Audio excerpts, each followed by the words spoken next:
Quant au CV avec Nico, en fait, il m'a donc ramené une feuille de l'ADA avec justement les différents outils proposés. Donc, ce qu'on appelle la communication privée, donc c'est-à-dire que c'est la communication type SMS, donc en utilisant Signal, ou type visioconférence en utilisant l'application Framatalk.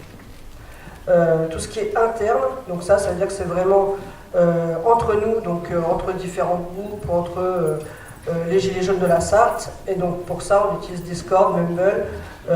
D'ailleurs il y en a qui depuis le 17 novembre utilisent Discord, donc c'est pas nouveau dans la Sarthe. Après tout ce qui est communication externe, c'est ce qu'on fait à l'heure actuelle quand on publie justement les informations, les tracts et compagnie concernant Facebook, Twitter, YouTube et j'en passe. Après, donc, je vous montrerai également tout ce qui est édition.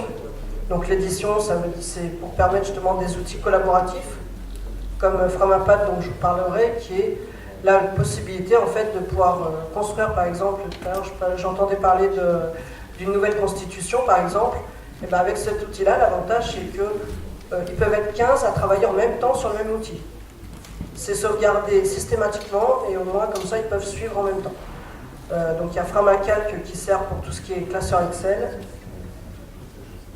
Et ensuite, je vous montrerai donc les prises de décision. Donc concernant les communications donc, privées, donc il y a Signal, c'est pas très gros.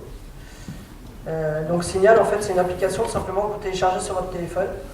Et en fait, ça vous permet justement de pouvoir discuter en crypté, sur une messagerie cryptée, par SMS, et également vous appeler. Donc ça fonctionne pas mal et c'est utilisé dans beaucoup de départements.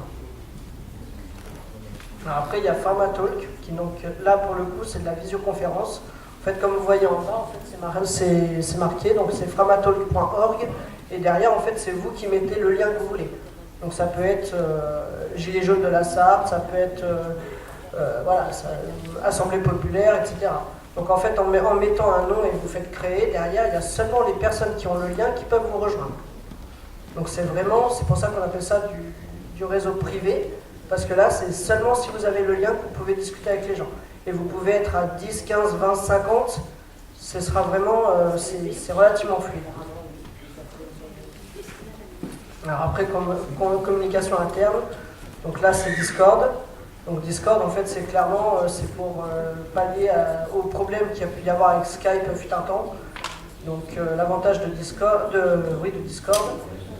c'est qu'à l'heure actuelle, vous pouvez être 10 000, 100 000 sur le même Discord. Vous pouvez créer derrière des canaux, des salons de discussion écrits, des salons de discussion vocaux.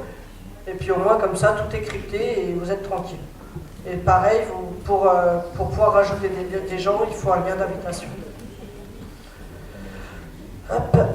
Donc pour Mumble, donc c'est pareil, c'est des applications, tout ça c'est des applications qui sont aussi bien sur téléphone comme sur ordinateur. Donc Mumble, c'est le même principe que Discord. La différence c'est que Mumble, en fait, on peut l'héberger sur du serveur privé. Donc pour ceux qui ont la possibilité d'avoir un serveur privé chez eux, par exemple, ils peuvent se créer un Mumble directement. Puis après, ils donnent uniquement le lien avec le... uniquement le lien et puis avec éventuellement le mot de passe du serveur. Alors après, concernant l'édition, donc ce que je vous disais, donc vous avez LibreOffice qui est gratuit. Donc en fait, c'est le concurrent premier de Microsoft Office, mais celui-ci est gratuit et il permet aussi de créer des PDF et compagnie. Donc ce qui est assez bien. Vous avez donc Framapad, comme j'expliquais, outil d'édition collaboratif. Donc là, comme j'expliquais, c'est que là, vous pouvez être 15 à travailler en même temps sur la même feuille, à rajouter, et là, vous voyez les différentes couleurs, en fait, ça montre les différents utilisateurs.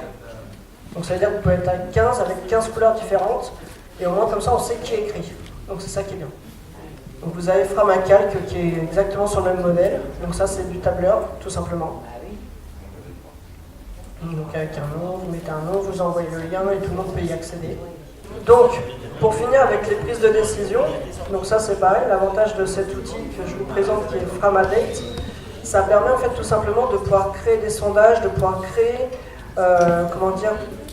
aussi bien des sondages avec des différentes questions, comme un sondage dit classique, c'est-à-dire qu'on pose une question et derrière on laisse la possibilité aux gens de répondre.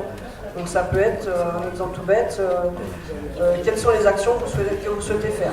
Et à partir de là, on laisse les gens répondre Donc avec, je sais pas, c'est vrai qu'on voit pas trop bien, mais en gros en fait vous avez la possibilité d'avoir le pouce vert, le pouce rouge, le pouce orange, différentes significations. Donc le pouce vert c'est bah, je suis ok, le pouce orange ça veut dire bah, je sais pas trop, le pouce rouge ça veut dire non, et le sens interdit c'est non trop dangereux ou je suis pas d'accord. Et donc en fait en outil de prise de décision, donc il y en avait deux, il y avait celui-là et il y avait Lumio. Le problème de Lumio, c'est que je l'ai regardé un petit peu, et pour ceux qui ne sont pas fanats de l'anglais, bah, c'est un logiciel qui est à moitié anglais, moitié en français, donc c'est pas très évident. Donc je pense que le mieux c'est Framanet.